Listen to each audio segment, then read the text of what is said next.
우리는 살면서 수없이 화를 냅니다. 큰일이 있어서가 아니라 아주 사소한 말 한마디, 상대의 표정 하나, 내 뜻대로 되지 않는 상황 앞에서 마음은 금세 들끓습니다. 그리고 화를 낸 뒤에 이상하게도 마음은 더 무거워집니다. 속이 시원해지기는커녕 후회와 자책이 남고 때로는 스스로가 싫어지기도 합니다. 그 무거움은 우연이 아닙니다. 화가 바깥으로 터져나간 것 같지만 실은 그 불길이 가장 먼저 태운 것은 상대가 아니라 내 마음이기 때문입니다. 우리는 흔히 화를 내면 상대에게 무언가를 돌려주었다고 느낍니다. 상처를 되갚았고 억울함을 풀었고 내가 틀리지 않았음을 증명했다고 생각합니다. 하지만 잠시 시간이 지나 마음이 가라앉고 나면 그 화는 여전히 내 안에 남아 조용히 나를 바라보고 있습니다. 그때 느끼는 후회와 자책은 내가 약해서 생기는 감정이 아닙니다. 마음 깊은 곳에서는 이미 알고 있기 때문입니다. 그 화가 나를 보호해주지 못했고 오히려 또 하나의 상처를 남겼다는 사실을 말입니다. 부처님은 성내는 마음을 잘못된 성품으로 보지 않으셨습니다. 화를 내는 순간에도 마음은 나름의 이유로 움직이고 있다는 것을 분명히 알고 계셨습니다. 인정받고 싶었고 무시당하고 싶지 않았고 상처받지 않기 위해 스스로를 방어하고 있었을 뿐입니다. 그래서 화는 늘 혼자서 오지 않습니다. 기대가 있었고 집착이 있었고 내 마음대로 되길 바라는 바람이 그 자리에 먼저 놓여 있었습니다. 그 기대가 어긋나는 순간 화는 가장 빠르게 모습을 드러냅니다. 문제는 화 자체가 아니라 우리가 그 화를 붙잡는 방식에 있습니다. 화가 일어났다는 사실보다 그 화에 나 자신을 온전히 맡겨버릴 때 괴로움은 깊어집니다. 말이 거칠어지고 생각은 단단해지고 마음은 점점 좁아집니다. 그렇게 마음이 닫힌 상태에서는 어떤 말도 위로가 되지 않고 어떤 설명도 받아들여지지 않습니다. 그래서 화를 낸 뒤에 마음은 더 외롭고 더 고단해집니다. 하지만 이 지점에서 아주 작은 전환이 가능합니다. 화를 없애려 하지 않아도 되고 지금 당장 바뀌려 애쓰지 않아도 됩니다. 다만 마음속에서 일어난 일을 정직하게 바라보는 것, 그것만으로도 방향은 달라집니다. 지금 내 마음이 많이 아프구나. 내가 지키고 싶었던 것이 있었구나. 이렇게 스스로에게 말을 건네는 순간 화는 더 이상 주인이 아니라 하나의 상태로 내려옵니다. 그때부터 비로소 성내는 마음은 다스려지기 시작합니다. 억누르지 않아도 되고 터뜨리지 않아도 되는 길, 그 길은 언제나 알아차림에서부터 열립니다. 왜 그럴까요? 왜 우리는 화를 내고 나서도 평안해지지 못하는 걸까요? 부처님은 이 질문을 이미 오래전에 꿰뚫어 보셨습니다. 부처님의 가르침에서 성내는 마음은 죄가 아닙니다. 없애야 할 결함도 아닙니다. 그것은 다만 지금 내 마음이 괴롭다는 신호일 뿐입니다. 오늘 이 시간에는 화를 없애려 애쓰지 않고 화를 참아내지도 않으면서 성내는 마음을 다스리는 길을 부처님의 눈으로 함께 살펴보려 합니다. 부처님께서 보신 괴로움의 뿌리는 항상 마음 안에 있었습니다. 겉으로 드러난 감정이 아니라 그 감정을 붙잡고 있는 인식과 집착이 우리 스스로를 묶고 있다는 사실을 부처님은 분명히 보셨습니다. 그래서 화를 낸 뒤에도 마음이 편안해지지 않는 이유는 화가 충분히 표출되지 않아서가 아니라 그 화를 통해 내가 지키고자 했던 생각과 자아가 여전히 단단히 남아있기 때문입니다. 우리는 화를 내며 상대를 바꾸고 싶어 합니다. 상황이 달라지길 바라고 내 마음이 옳았음을 인정받고 싶어 합니다. 그러나 현실은 쉽게 바뀌지 않고 그 틈에서 마음은 더 큰 저항을 느낍니다. 부처님의 가르침에서 성내는 마음은 제거의 대상이 아닙니다. 그 마음을 없애려 할수록 또 다른 싸움이 마음속에서 시작됩니다. 하나는 화를 내는 나이고 다른 하나는 그 화를 밀어내려는 나입니다. 이 두 마음이 부딪힐 때 고요는 더욱 멀어집니다. 그래서 부처님은 싸움을 멈추는 쪽을 택하셨습니다. 화를 이기려 하지 않고 화를 설명하려 들지도 않고 그저 있는 그대로 바라보는 길을 수행의 시작으로 삼으셨습니다. 지금 이 순간 마음에서 무엇이 일어나고 있는지를 판단 없이 알아차릴 때 마음은 처음으로 긴장을 내려놓기 시작합니다. 화를 느끼는 자신을 비난하지 않고 그 화가 일어난 자리를 조용히 지켜보는 것입니다. 그 자리에서 우리는 알게 됩니다. 화는 내 본성이 아니라 조건이 모여 잠시 나타난 현상이라는 것을. 상황이 바뀌고 인식이 바뀌면 그 화 또한 머물 이유를 잃는다는 것을. 이렇게 바라보는 연습이 쌓이면 마음은 조금씩 다른 선택을 배웁니다. 즉각 반응하지 않아도 된다는 사실, 침묵 속에서도 나 자신을 지킬 수 있다는 사실을 몸으로 알게 됩니다. 부처님의 눈으로 성내는 마음을 본다는 것은 더 착해지겠다고 다짐하는 일이 아닙니다. 내 마음을 있는 그대로 이해하고 그 마음에 끌려가지 않는 자유를 배우는 과정입니다. 오늘 이 시간의 이야기는 화를 없애기 위한 처방이 아니라 화와 함께 있으면서도 괴로움에 머물지 않는 길을 천천히 익히기 위한 안내일 뿐입니다. 지금 이 이야기를 듣는 동안 혹시 떠오르는 얼굴이 있다면, 최근에 화가 났던 장면이 있다면 억지로 밀어내지 말고 조용히 마음 한켠에 두셔도 좋습니다. 이 영상은 바로 그 마음을 위한 이야기이기 때문입니다. 우리는 흔히 이렇게 생각합니다. 화는 나쁜 감정이고 화를 내는 나는 부족한 사람이라고. 그래서 화가 올라오면 애써 참으려 하거나 스스로를 다그칩니다. 그렇게 마음을 다그치는 순간 우리는 이미 한 번 더 스스로를 다치게 합니다. 화가 일어났다는 사실보다 그 화를 느낀 나 자신을 부정하는 태도가 마음을 더 깊이 지치게 만듭니다. 참아야 한다는 생각은 겉보기에는 성숙해 보이지만 그 안에는 마음을 외면하는 습관이 조용히 자리 잡고 있습니다. 울고 싶은 마음에게 울지 말라고 말하고 아프다는 신호에게 조용히 하라고 명령하는 것과 다르지 않습니다. 하지만 감정은 명령으로 사라지지 않습니다. 다만 눌려 있을 뿐이고 그 눌림은 언젠가 더 큰 무게로 되돌아옵니다. 그래서 늘 참아온 사람일수록 어느 날 사소한 계기 앞에서 자신도 이해하지 못할 만큼 크게 무너지는 경험을 하게 됩니다. 부처님의 가르침은 이 지점에서 전혀 다른 방향을 가리킵니다. 화를 없애기 전에, 참기 전에 먼저 그 마음을 알아주는 일, 그것이 수행의 출발점입니다. 이래서는 안 되라는 말 대신 그럴 수 있지라고 자신에게 말해주는 순간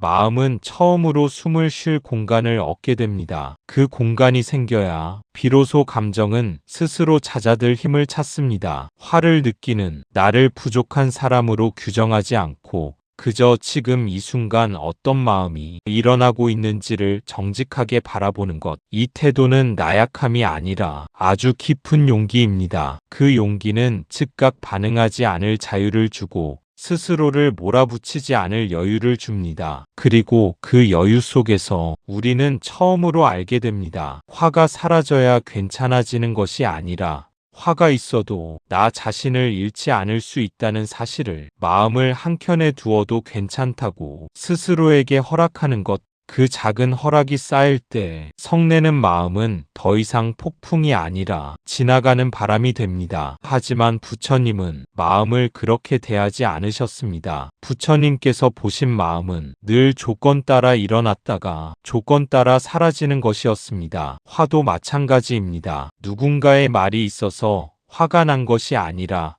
그 말에 반응한 내 마음이, 조건이 그 자리에 있었을 뿐입니다. 이렇게 바라보면 화의 책임을 누군가에게만 돌릴 수 없게 됩니다. 동시에 그 화를 전부 내 성격이나 결함으로 떠안지 않아도 된다는 사실도 함께 드러납니다. 부처님께서 보신 마음은 고정된 실체가 아니라 흐름이었습니다. 외부의 자극과 내부의 기억, 그때의 몸 상태와 감정의 습관이 잠시 만나 하나의 반응을 만들어낼 뿐, 그것이 영원히 머무는 나는 아니었습니다. 그래서 같은 말을 들어도 어떤 날은 웃어넘기고 어떤 날은 깊이 상처받습니다. 말이 달라서가 아니라 그 말을 받아들이는 마음의 조건이 그날 달랐기 때문입니다. 피곤할 때, 이미 마음이 예민해져 있을 때, 과거의 기억이 아직 정리되지 않았을 때, 화는 훨씬 쉽게 모습을 드러냅니다. 이때 화는 갑작스러운 침입자가 아니라 이미 흔들리고 있던 마음 위에 살짝 올라앉은 결과에 가깝습니다. 부처님의 가르침은 이 사실을 보게 합니다. 화의 원인을 외부에서만 찾지 않고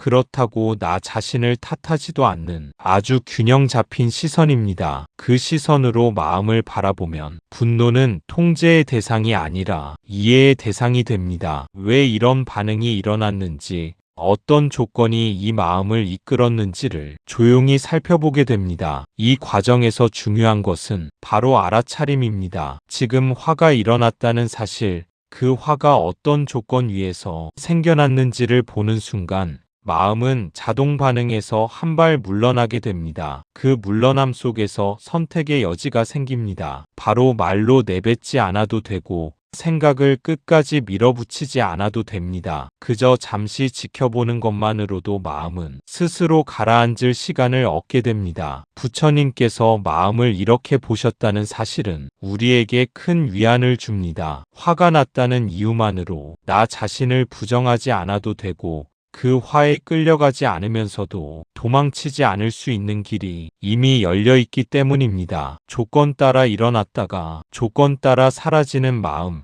그 흐름을 이해하는 순간 성내는 마음은 더 이상 두려운 적이 아니라 지혜로 나아가는 문이 됩니다. 상처받기 쉬운 마음, 인정받고 싶은 마음, 내가 옳아야 한다는 집착, 통제하고 싶었던 욕구, 이 조건들이 만나면 화는 자연스럽게 일어납니다. 그것은 실패가 아니라 아주 정상적인 마음의 작용입니다. 부처님께서는 분노를 불처럼 비유하셨습니다. 불은 잘못이 없습니다. 다만 다루지 못하면 스스로를 태우고 주변까지 태울 뿐입니다. 그래서 중요한 것은 그 불이 왜 피어났는지를 이해하는 일입니다. 불길이 치솟았다는 사실보다 그 불을 지필 만큼 마음이 얼마나 메말라 있었는지를 살펴보는 일이 먼저입니다. 상처받기 쉬운 마음은 약함의 증거가 아닙니다. 그만큼 세상을 진지하게 살아왔고 관계에 마음을 많이 쏟아왔다는 흔적입니다. 인정받고 싶은 마음 역시 이기심이 아니라 존재로서 존중받고 싶다는 아주 자연스러운 바람입니다. 그러나 이 마음들이 제대로 보살펴지지 못하면 쉽게 집착으로 굳어집니다. 나는 반드시 이해받아야 하고 나는 틀릴 수 없으며 상황은 내 뜻대로 흘러가야 한다는 생각이 마음을 단단히 붙잡습니다. 이때 작은 자극 하나만 더해져도 불은 순식간에 번집니다. 말 한마디, 시선 하나, 기대와 어긋난 상황 하나가 불씨가 되어 마음을 태웁니다. 부처님께서 분노를 불에 비유하신 이유가 바로 여기에 있습니다. 불은 따뜻함을 주고 어둠을 밝히는 힘이 있지만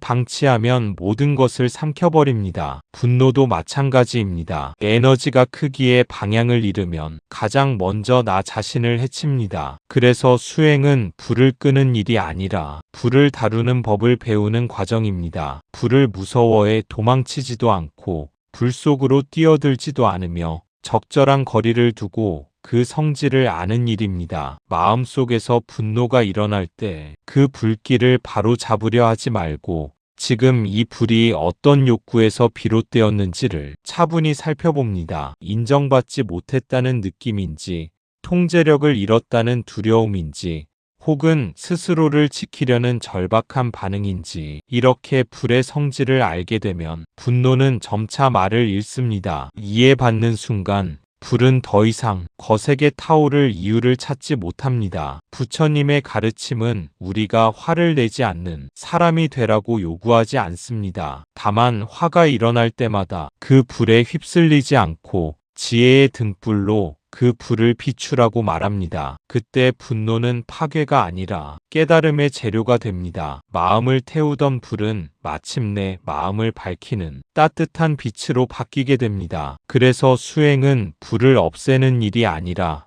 불을 다룰 줄 아는 일이 됩니다. 많은 사람들이 화를 다스린다고 말할 때 사실은 화를 눌러두려 합니다. 입을 다물고 표정을 숨기고 아무렇지 않은 척합니다. 하지만 억눌린 화는 사라지지 않습니다. 보이지 않는 곳에서 쌓이다가 더 큰 분노로 돌아옵니다. 겉으로 잠잠해 보이는 마음이 실은 가장 큰 소리를 내고 있을 때가 있습니다. 아무 말도 하지 않았고 아무 표정도 드러내지 않았지만 그 안에서는 이미 수많은 생각과 감정이 서로 부딪히고 있습니다. 화를 눌러두는 방식은 당장은 갈등을 피하는 것처럼 보이지만 마음속에서는 또 하나의 싸움을 만들어냅니다. 겉으로는 참고 견디는 나와 속으로는 억울함을 삼키는 내가 끊임없이 충돌합니다. 이 싸움이 길어질수록 마음은 점점 지쳐갑니다. 억눌린 화는 형태만 바꿔 남습니다. 말 대신 침묵으로,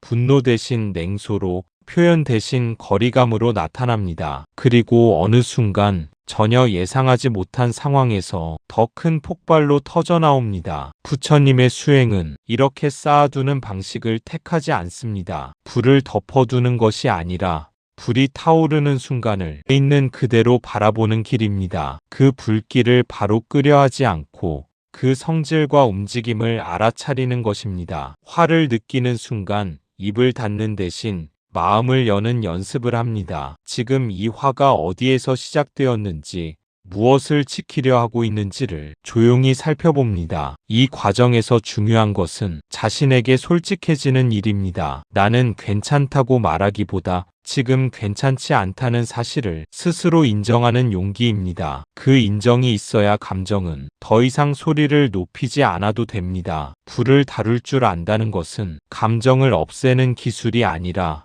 감정과 함께 머물 수 있는 내면의 힘을 기르는 일입니다. 도망치지 않고 억누르지도 않으면서 그 불을 지켜보는 힘입니다. 그 힘이 자라면 화는 더 이상 나를 끌고 가지 못합니다. 여전히 불은 있을 수 있지만 그 불에 휘둘리지 않는 거리가 생깁니다. 이 거리가 생기는 순간 우리는 처음으로 다른 선택을 할 수 있게 됩니다. 말을 아끼는 선택, 지금은 반응하지 않는 선택, 나 자신을 해치지 않는 선택, 이것이 부처님께서 말씀하신 다스림의 길입니다. 불을 없애지 않고도 마음을 태우지 않는 길, 그 길은 바로 알아차림에서 시작됩니다. 부처님의 길은 억제가 아니라 알아차림입니다. 성이 일어나는 바로 그 순간, 아, 지금 성내는 마음이 일어났구나. 이렇게 마음속으로 조용히 말해보는 것입니다. 옳다 그르다 판단하지 말고 이래서는 안 된다고 몰아붙이지도 말고 그저 사실을 사실로 알아차립니다. 이 알아차림은 마음을 고치려는 시도가 아닙니다. 지금 이 순간의 마음을 있는 그대로 인정하는 태도입니다. 판단이 사라질 때 마음은 처음으로 자기 자신 앞에 솔직해집니다. 화를 알아차린다는 것은 그 화를 정당화하는 것도 아니고 잘못이라고 낙인 찍는 것도 아닙니다. 그저 마음속에서 일어난 현상을 이름 붙여 불러주는 일입니다. 이름이 붙는 순간 감정은 더 이상 정체를 알 수 없는 덩어리가 아니라 관찰 가능한 대상으로 바뀝니다. 화가 났다는 사실을 조용히 인정하면 그 감정과 나 사이에는 아주 작은 틈이 생깁니다. 그 틈이 바로 반응과 선택을 가르는 자리입니다. 알아차림이 없는 상태에서는 마음이 먼저 움직이고 말과 행동이 그 뒤를 따릅니다. 하지만 알아차림이 생기면 그 순서가 바뀝니다. 마음이 일어나는 것을 보고 그 다음에 어떻게 할지를 선택할 수 있게 됩니다. 이 선택의 가능성은 삶의 방향을 바꿉니다. 늘 같은 상황에서 늘 같은 후회를 반복하던 마음이 조금씩 다른 길을 배웁니다. 바로 반응하지 않아도 된다는 사실, 지금 침묵해도 나 자신이 무너지지 않는다는 사실을 몸으로 알게 됩니다. 부처님의 수행은 완벽한 감정을 요구하지 않습니다. 분노가 전혀 일어나지 않는 이상적인 상태를 목표로 삼지 않습니다. 다만 분노가 일어날 때마다 그 흐름을 놓치지 않는 깨어있음이 있을 뿐입니다. 이 깨어있음은 연습을 통해 자랍니다. 하루에 한 번, 혹은 화가 일어날 때마다 한 번, 지금 내 마음이 어떤 상태인지 잠시 멈춰 바라보는 것, 그 작은 멈춤이 쌓일수록 마음은 점점 더 자기 자신을 믿게 됩니다. 알아차림 속에서 화는 점차 힘을 잃습니다. 억지로 눌러서가 아니라 충분히 보였기 때문입니다. 보여진 감정은 더 이상 소리를 지를 필요가 없습니다. 이렇게 성내는 마음을 있는 그대로 바라보는 연습은 나를 억제하는 삶에서 나를 이해하는 삶으로 조용히 옮겨가게 합니다. 그 길 위에서 마음은 조금씩 자유를 배워갑니다. 이것이 성내는 마음을 다스리는 첫 번째 단계입니다. 알아차림이 생기면 마음과 감정 사이에 아주 작은 틈이 생깁니다. 그 틈이 바로 자유의 시작입니다. 그 틈은 아주 작아서 처음에는 거의 느껴지지 않습니다. 하지만 그 미세한 공간이 생기는 순간 우리는 더 이상 감정과 하나가 아닙니다. 감정 속에 잠겨있던 자리에서 한 걸음 물러서 그 흐름을 바라볼 수 있게 됩니다. 이전에는 화가 일어나면 곧바로 말이 튀어나오고 행동이 따라 나섰습니다. 후회는 언제나 그 다음이었습니다. 그러나 알아차림이 자리 잡으면 말과 행동 사이에 잠시 멈출 수 있는 시간이 생깁니다. 이 멈춤은 무엇을 참아내는 시간이 아닙니다. 지금 이 마음을 그대로 안고 숨을 한 번 더 쉬어볼 수 있는 여유의 순간입니다. 그 짧은 숨 사이에서 마음은 스스로를 돌아볼 힘을 얻습니다. 자유는 멀리 있지 않습니다. 감정을 없애서 오는 것도 아니고 완벽하게 다스려서 얻는 것도 아닙니다. 감정이 일어나는 바로 그 자리에서 끌려가지 않을 수 있을 때 자유는 이미 시작됩니다. 그 작은 틈이 생기면 선택이 가능해집니다. 지금 말해도 되는지,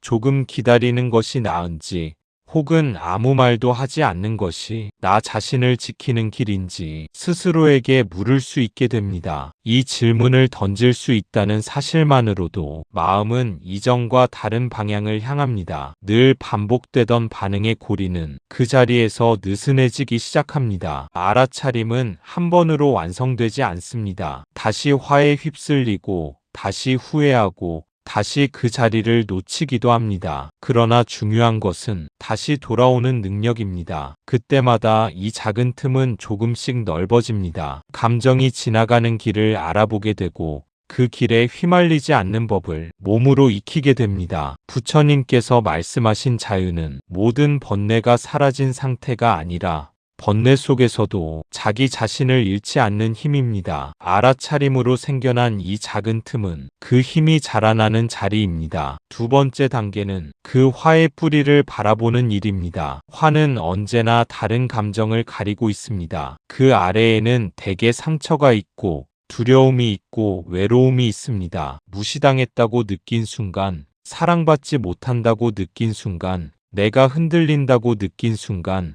화는 가장 먼저 튀어나옵니다. 그래서 화를 바라본다는 것은 그 표면에 머무르지 않는 일입니다. 겉으로 드러난 거친 감정 뒤에 무엇이 숨어 있는지를 조심스럽게 살펴보는 과정입니다. 화는 언제나 가장 먼저 목소리를 냅니다. 하지만 그 목소리는 진짜 마음의 언어가 아닐 때가 많습니다. 그 아래에는 말로 표현되지 못한 연약한 감정들이 겹겹이 놓여 있습니다. 상처받았다는 느낌은 누군가에게 중요하지 않은 존재가 된 것 같을 때 조용히 생겨납니다. 두려움은 내 자리가 흔들린다고 느낄 때 몸을 먼저 움츠리게 합니다. 외로움은 이 마음을 이해해 줄 사람이 없다고 느껴질 때 깊은 곳에서 모습을 드러냅니다. 이 감정들은 스스로를 보호하기 위해 화를 앞세웁니다. 약함이 드러나는 대신 강함의 얼굴을 쓰는 것입니다. 그래서 화는 나를 해치려는 감정이 아니라 나를 지키려는 방식으로 나타나기도 합니다. 그 뿌리를 바라볼 때 가장 중요한 태도는 부드러움입니다. 왜 이렇게 약하냐고 묻기보다 왜 이렇게 아팠는지를 스스로에게 묻는 일입니다. 이 질문 앞에서 우리는 처음으로 자기 자신과 같은 편이 됩니다. 화를 내던 나를 적으로 돌리지 않고 그 화 뒤에 숨은 마음을 조용히 불러냅니다. 이 과정은 빠른 답을 요구하지 않습니다. 그저 알아차리고 느끼고 인정하는 것만으로도 마음은 충분히 변하기 시작합니다. 화의 뿌리가 보이기 시작하면 분노는 이전과 다른 의미를 가집니다. 통제해야 할 문제가 아니라 보살펴야 할 신호로 바뀝니다. 그때 우리는 알게 됩니다. 내가 화를 내고 싶었던 것이 아니라 내 마음이 도움을 요청하고 있었다는 사실을. 이렇게 뿌리를 바라보는 연습은 화를 없애는 지름길은 아니지만 다시는 같은 방식으로 나 자신을 다치게 하지 않게 하는 가장 깊은 길이 됩니다. 부처님은 이 지점을 아주 분명히 보셨습니다. 분노는 적이 아니라 보호자처럼 행동합니다. 아픈 마음을 감추기 위해 거칠게 소리를 낼 뿐입니다. 그래서 수행자는 화에게 묻습니다. 왜 이렇게 화가 났니? 무엇이 그렇게 아팠니? 이 질문에는 답을 서둘러 찾을 필요가 없습니다. 묻는 것만으로도 마음은 이미 부드러워지기 시작합니다. 이 질문은 마음을 몰아세우는 신문이 아닙니다. 따뜻한 손길처럼 조심스럽게 다가가는 물음입니다. 왜 이렇게 화가 났니? 라고 묻는 순간 마음은 처음으로 자신의 이야기를 할 수 있는 자리를 얻습니다. 그동안 우리는 화를 낸 이유를 늘 밖에서 찾았습니다. 저 사람이 그랬기 때문에,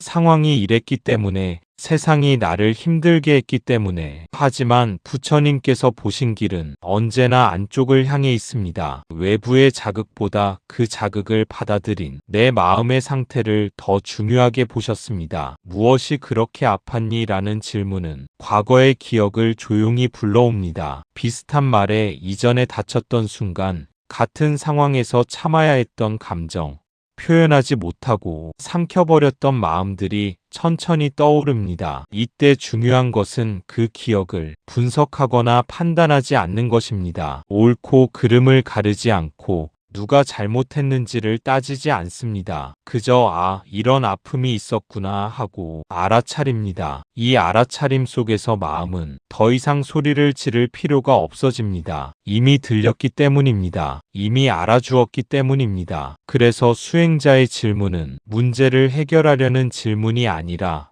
마음을 쉬게 하는 질문입니다. 답이 없어도 괜찮고 말로 정리되지 않아도 괜찮습니다. 묻는 순간 화는 조금 힘을 잃고 그 자리에 연약한 진짜 마음이 조심스럽게 모습을 드러냅니다. 이때 우리는 자기 자신을 처음으로 안아주게 됩니다. 그동안 외면했던 마음, 강해져야 한다며 몰아붙였던 마음을 있는 그대로 받아들입니다. 부처님의 수행은 이렇게 마음을 적이 아닌 벗으로 되돌려 놓는 길입니다. 분노마저도 깨달음으로 향하는 문이 될 수 있음을 조용히 보여주는 길입니다. 세 번째 단계는 이 화를 나라고 부르지 않는 것입니다. 우리는 말합니다. 내가 화가 많다. 나는 원래 성격이 급하다. 하지만 부처님은 그렇게 말씀하지 않으셨습니다. 화는 나의 본성이 아니라 잠시 머물다 가는 손님입니다. 지금 이 순간 화가 있어도 그 화가 곧 내가 되는 것은 아닙니다. 이 가르침은 우리를 가장 깊은 집착에서 풀어주기 위한 지점입니다. 바로 감정을 자기 자신과 동일시하는 습관입니다. 우리는 오랫동안 이렇게 살아왔습니다. 화가 일어나면 그 순간의 상태를 곧바로 나라고 부릅니다. 그래서 말 속에는 언제나 굳은 낙인이 찍힙니다. 나는 원래 이렇다. 나는 항상 화를 낸다. 나는 변하지 않는다. 이 말들은 한 번의 감정을 평생의 정체성으로 고정시켜버립니다. 부처님께서 경계하신 것은 바로 이 지점이었습니다. 부처님의 눈으로 보면 마음에는 고정된 실체가 없습니다. 생각도 감정도 성향도 조건이 모일 때 잠시 나타났다가 조건이 흩어지면 사라집니다. 화 역시 그렇습니다. 어느 날은 분명히 거세게 올라왔다가도 시간이 지나면 아무 일 없었던 것처럼 자취를 감춥니다. 만약 화가 진짜 나였다면 그렇게 사라질 수 있었을까요? 이 사실을 이해하는 순간 마음은 한 발 물러설 수 있게 됩니다. 지금 화가 있구나. 하지만 이 화는 나 전부가 아니구나 라고 바라볼 수 있습니다. 이 거리는 냉정함이 아니라 지혜입니다. 느끼지 않겠다는 선언이 아니라 붙잡지 않겠다는 선택입니다. 화가 일어나도 그 위에 나는 이런 사람이다라는 이야기를 덧붙이지 않을 때 분노는 더 이상 삶을 지배하지 못합니다. 그저 지나가는 현상으로 잠시 머무는 손님으로 자리를 잡습니다. 손님에게 집의 주인 자리를 내어주지 않는 것. 그것이 바로 수행입니다. 이렇게 화를 나와 분리해 바라볼 수 있을 때 우리는 처음으로 자유로워집니다. 감정에 휩쓸리지 않으면서도 감정을 외면하지 않는 길, 부처님께서 보여주신 중도의 지혜가 이 안에 담겨 있습니다. 이것이 무아의 가르침입니다. 고정된 나는 없고 고정된 성격도 없습니다. 다만 조건 따라 일어나는 마음이 있을 뿐입니다. 이렇게 바라보기 시작하면 화는 더 이상 나를 끌고 가지 못합니다. 화는 여전히 있을 수 있습니다. 하지만 거기에 끌려가지 않고 그 화를 안고 서 있을 수 있게 됩니다. 이것이 다스림입니다. 억누르지도 않고 폭발하지도 않는 길입니다. 무아의 가르침은 차갑고 멀게 느껴지는 철학이 아닙니다. 삶의 한가운데서 우리를 덜 아프게 하기 위한 아주 현실적인 지혜입니다. 고정된 내가 없다는 말은 내가 사라진다는 뜻이 아닙니다. 변하지 않는 실체로서의 내가 없다는 뜻입니다. 그래서 우리는 순간의 감정에 평생을 묶이지 않아도 됩니다. 화가 일어났다고 해서 내가 화가 많은 사람이 되는 것은 아닙니다. 지금 그런 조건이 잠시 모였을 뿐입니다. 그 조건은 곧 흩어질 수 있고 이미 변하고 있습니다. 이렇게 바라볼 수 있을 때 마음은 더 이상 감정과 싸우지 않습니다. 싸우지 않으니 패배도 없고 이겨야 할 적도 없습니다. 화는 여전히 몸에서 열로 느껴지고 가슴에서 답답함으로 올라올 수 있습니다. 그러나 그것을 내 정체성으로 붙잡지 않을 때 화는 머무를 자리를 잃습니다. 안고 서 있을 수 있다는 말은 아픔을 참고 버틴다는 뜻이 아닙니다. 도망가지 않고 덮어두지 않고 지금 이 상태를 있는 그대로 허용하는 힘입니다. 그 허용 속에서 화는 서서히 그 역할을 마칩니다. 보호하려던 일을 내려놓고 소리를 낮추고 자연스럽게 잦아듭니다. 이것이 다스림의 진짜 의미입니다. 감정을 통제하는 기술이 아니라 감정에 끌려가지 않는 지혜입니다. 억누르면 마음은 굳어지고 폭발하면 관계가 무너집니다. 그러나 알아차림과 무아의 시선이 함께할 때 우리는 그 사이의 길을 걸을 수 있게 됩니다. 부처님께서 보여주신 길은 바로 이 균형의 자리입니다. 마음을 적으로 삼지 않고 그렇다고 주인 자리를 내주지도 않는 길. 그 길 위에서 화는 더 이상 두려운 존재가 아니라 깨어남으로 이끄는 스승이 될 수 있습니다. 부처님께서는 성냄으로 성냄을 이길 수 없다고 하셨습니다. 성냄은 오직 놓아버림으로만 사라진다고 하셨습니다. 이 놓아버림은 폭이나 체념이 아닙니다. 이 화를 붙잡고 있는 것이 나 자신을 더 괴롭힌다는 사실을 분명히 보는 지혜입니다. 화를 내려놓으면 상대가 이기는 것이 아닙니다. 내 마음이 자유로워집니다. 부처님께서 말씀하신 놓아버림은 상대를 용서하라고 강요하는 가르침이 아닙니다. 억울함을 삼키고 참으라는 뜻도 아닙니다. 그것은 먼저 내 마음을 더 이상 상처내지 않겠다는 깊은 결단에 가깝습니다. 우리는 종종 화를 붙잡고 있어야 내가 진 것 같지 않다고 느낍니다. 분노를 내려놓으면 상대의 잘못이 사라지는 것 같고 내 고통이 인정받지 못하는 것처럼 느껴집니다. 그러나 부처님은 이 지점을 다르게 보셨습니다. 화를 붙잡는 동안 상대는 이미 그 자리에 없을 수 있지만 고통은 여전히 내 마음속에서 계속 타오릅니다. 놓아버림은 상대를 위한 선택이 아니라 나를 위한 선택입니다. 이 감정을 계속 쥐고 있는 것이 지금 이 순간 나에게 어떤 대가를 요구하는지 정직하게 바라보는 일입니다. 마음은 화를 품고 있는 동안 과거에 머뭅니다. 이미 지나간 말과 장면을 끝없이 되풀이하며 지금 이 순간을 놓칩니다. 그 시간만큼 삶은 좁아지고 호흡은 얕아집니다. 지혜란 그 손해를 분명히 보는 눈입니다. 이 분노가 나를 지켜주고 있는지 아니면 나를 갉아먹고 있는지 더 이상 속이지 않는 것입니다. 화를 내려놓는 순간 상황이 즉시 해결되지 않을 수도 있습니다. 관계가 곧바로 회복되지 않을 수도 있습니다. 그러나 한 가지는 분명해집니다. 이 괴로움에 더 이상 내 생명을 내주지 않겠다는 자유가 생깁니다. 마음이 자유로워지면 선택지가 다시 보입니다. 말할 수 있고 말하지 않을 수도 있으며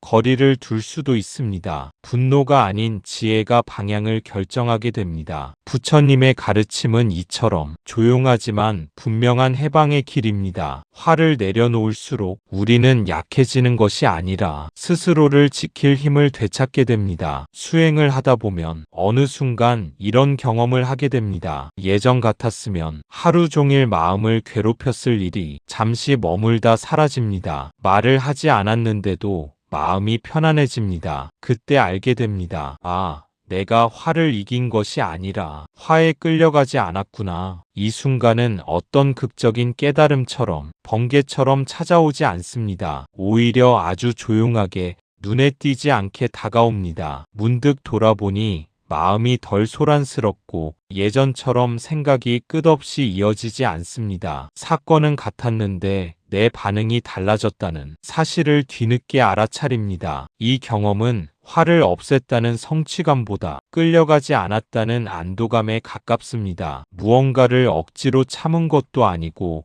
애써 이겨낸 것도 아닙니다. 그저 마음이 스스로 멈출 자리를 찾은 것입니다. 이때 수행자는 중요한 진실을 배웁니다. 감정은 통제의 대상이 아니라 지켜볼 수 있는 대상이라는 사실입니다. 지켜보는 힘이 생기면 감정은 자연스럽게 자기 할 일을 마치고 떠납니다. 마음이 편안해진 이유는 상대가 변했기 때문이 아닙니다. 상황이 좋아졌기 때문도 아닙니다. 내가 감정에 전부를 내주지 않았기 때문입니다. 이 작은 변화는 삶 전반에 스며듭니다. 관계 속에서 조금 더 여유가 생기고 자기 자신을 대하는 태도도 한결 부드러워집니다. 예전에는 화를 느끼는 순간 곧바로 말과 행동이 튀어나왔지만 이제는 말하지 않아도 되는 선택이 가능해집니다. 그 침묵은 억압이 아니라 자각에서 나옵니다. 수행의 깊이는 감정이 없는 상태가 아니라 감정 속에서도 흔들리지 않는 중심입니다. 그 중심이 자리 잡을수록 삶은 조금씩 단단해집니다. 그래서 이 경험은 끝이 아니라 시작입니다. 앞으로도 화는 일어날 것입니다. 그러나 그때마다 끌려가지 않아도 된다는 기억이 남습니다. 그 기억이 다음 순간의 자유를 조용히 밝혀줍니다. 부처님의 가르침은 우리를 착한 사람으로 만들기보다 자유로운 사람으로 이끕니다. 성내는 마음이 사라진 자리에 남는 것은 침묵과 여백입니다. 그 여백 속에서 비로소 다른 선택이 가능해집니다. 말하지 않아도 되는 용기,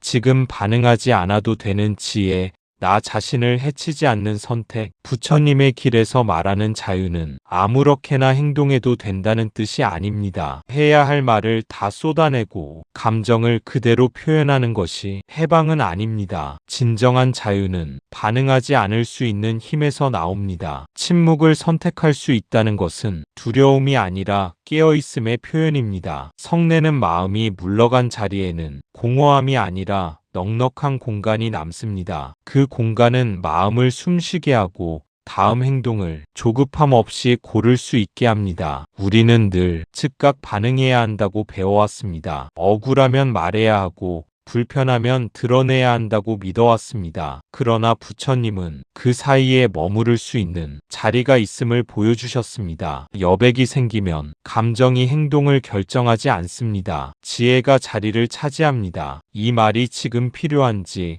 이 행동이 나와 상대를 더 괴롭게 하지는 않는지 차분히 살펴볼 수 있습니다. 말하지 않아도 되는 용기는 나약함이 아닙니다. 자신을 지킬 줄 아는 단단함입니다. 지금 반응하지 않아도 되는 지혜는 상황을 회피하는 것이 아니라 더 넓게 바라보는 힘입니다. 그 선택의 기준은 항상 한 가지로 모입니다. 이 선택이 나를 해치지 않는가? 이 선택이 내 마음을 더 자유롭게 하는가? 부처님의 가르침은 우리를 모범적인 인간으로 틀에 가두지 않습니다. 오히려 자신에게 정직하고 타인에게 휘둘리지 않는 자유로운 존재로 이끕니다. 그 자유는 소리 없이 깊어지고 관계 속에서도 삶 속에서도 조용히 빛을 냅니다. 혹시 오늘도 화를 냈다면 괜찮습니다. 수행자는 넘어지지 않는 사람이 아니라 다시 돌아오는 사람입니다. 화가 일어났음을 알아차리고 그 화에 끌려간 자신을 조용히 안아주는 것. 그 자리에서 수행은 다시 시작됩니다. 수행의 길에서 실수는 실패가 아닙니다. 오히려 중요한 이정표가 됩니다. 화가 났다는 사실보다 그 사실을 알아차렸다는 점이 이미 수행의 자리이기 때문입니다. 우리는 종종 화를 낸 자신을 책망하며 다시 한번 상처를 더합니다. 왜 또 그랬을까? 왜 아직도 이 모양일까 하며 마음을 몰아붙입니다. 그러나 부처님의 길에서는 그 태도조차 또 하나의 성냄으로 봅니다. 자신을 향한 분노는 겉으로 드러나지 않을 뿐 가장 오래 마음을 괴롭힙니다. 다시 돌아온다는 것은 잘못을 없던 일로 만드는 것이 아니라 지금 이 순간으로 부드럽게 복귀하는 일입니다. 이미 지나간 말과 행동을 붙잡지 않고 지금의 호흡과 마음을 다시 느끼는 것입니다. 화를 알아차린 자신을 조용히 안아준다는 것은 변명하거나 합리화하는 것이 아닙니다. 그 순간에 나 역시 고통 속에 있었다는 사실을 정직하게 인정하는 일입니다. 이 인정이 있을 때 마음은 더 이상 스스로를 공격하지 않습니다. 비난이 멈춘 자리에 회복이 시작됩니다. 수행은 완벽해지는 과정이 아니라 되돌아오는 연습입니다. 길을 벗어났음을 알았을 때 다시 방향을 잡는 힘입니다. 그래서 화는 수행을 방해하는 장애물이 아니라 수행이 살아있음을 알려주는 신호가 됩니다. 그 신호를 통해 우리는 더 자주 깨어있는 자리로 돌아옵니다. 그 자리에서 호흡은 다시 깊어지고 마음은 다시 넓어집니다. 오늘도 그럴 수 있습니다. 지금 이 순간부터 수행은 이미 다시 시작되고 있습니다. 부처님께서는 마음이 모든 것의 주인이라고 하셨습니다. 누군가의 말 한마디에 내 마음이 휘둘린다면 그 순간 나는 내 마음의 주인이 아닙니다. 하지만 알아차림이 생기는 순간 주인은 다시 돌아옵니다. 성내는 마음을 다스린다는 것은 화를 없애는 기술이 아니라 마음의 주인으로 다시 서는 일입니다. 부처님께서 말씀하신 마음의 주인됨은 세상을 내 뜻대로 움직이겠다는 지배의 선언이 아닙니다. 그보다 먼저 내 안에서 일어나는 것을 맡아보겠다는 책임에 가깝습니다. 우리는 흔히 타인의 말과 태도에 순식간에 반응합니다. 그 반응이 자동으로 튀어나올 때 마음은 이미 밖으로 끌려가 있습니다. 그 순간에 나는 선택하고 있지 않습니다. 알아차림은 이 자동 반응을 멈추는 작은 멈춤입니다. 숨이 한번 깊어지고 생각이 잠시 늦춰지는 그 찰나에 주인의 자리는 다시 열립니다. 마음의 주인이 된다는 것은 감정을 억제하는 것이 아니라 방향을 다시 잡는 일입니다. 지금 이 말이 나를 어디로 데려가는지, 이 감정이 어떤 결과를 낳을지 볼 수 있게 됩니다. 성내는 마음을 다스린다는 것은 화가 없어지는 상태를 기다리는 일이 아닙니다. 화가 있어도 그 위에 올라타지 않는 힘을 기르는 과정입니다. 이 힘은 연습을 통해 자랍니다. 매번 완벽하지 않아도 괜찮습니다. 알아차린 횟수만큼 주인의 자리는 조금씩 단단해집니다. 마음이 주인이 되면 삶의 결이 달라집니다. 상황은 여전히 오고 가지만 흔들림은 줄어듭니다. 외부가 아니라 내 선택이 삶의 중심에 서게 됩니다. 부처님의 가르침은 이처럼 현실적입니다. 지금 이 순간 내 마음을 알아볼 수 있다면 그 자리에서 이미 자유는 시작되고 있습니다. 오늘 이 이야기가 당장 화를 없애주지는 못하더라도 다음번 화가 올라올 때 단 한 번이라도 멈춰 설 수 있는 힘이 된다면 그것으로 충분합니다. 지금 이 순간 조용히 숨을 한번 느껴보십시오. 그 숨처럼 모든 감정은 왔다가 다시 사라집니다. 그 사실을 아는 것만으로도 우리는 이미 조금 더 자유로워졌습니다. 이 길은 한 번의 이해로 완성되지 않습니다. 오늘은 잠시 멈춰 설 수 있고 내일은 또다시 끌려갈 수도 있습니다. 그러나 그 차이를 알아차릴 수 있다는 것만으로도 이미 마음은 이전과 다른 자리에 서 있습니다. 수행은 결과를 요구하지 않습니다. 지금보다 더 나아져야 한다는 압박도 주지 않습니다. 다만 지금 이 순간을 있는 그대로 만날 용기를 조용히 내어줍니다. 숨을 느끼는 그 짧은 찰나에 과거의 말과 장면은 잠시 힘을 잃고 미래의 걱정도 한 발 물러섭니다. 그 사이에 지금의 내가 또렷이 드러납니다. 감정은 늘 우리를 시험하지만 동시에 깨어날 기회를 건넵니다. 화가 올라올 때마다 또 한 번 자유로워질 가능성이 함께 올라옵니다. 그 가능성을 붙잡지 않아도 괜찮습니다. 기대하지 않아도 괜찮습니다. 그저 알아차리는 것만으로 마음은 이미 자신의 길을 찾기 시작합니다. 오늘 이 이야기가 긴 여정의 끝이 아니라 잠시 숨을 고르는 작은 쉼표가 되기를 바랍니다. 그 쉼표가 삶의 문장 속에서 조금 더 부드러운 리듬을 만들어주기를 바랍니다. 나무 아미타불 관세음보살. 감정은 오고 가고 상황은 반복되지만 알아차림은 조금씩 깊어집니다. 그 깊이만큼 삶은 덜 흔들리고 마음은 덜 다칩니다. 지금 이 순간처럼 조용히 숨을 느낄 수 있다면 그 자리에서 부처님의 길은 이미 당신 안에서 살아 움직이고 있습니다. 감사합니다. 구독과 좋아요는 저에게 큰 힘이 됩니다.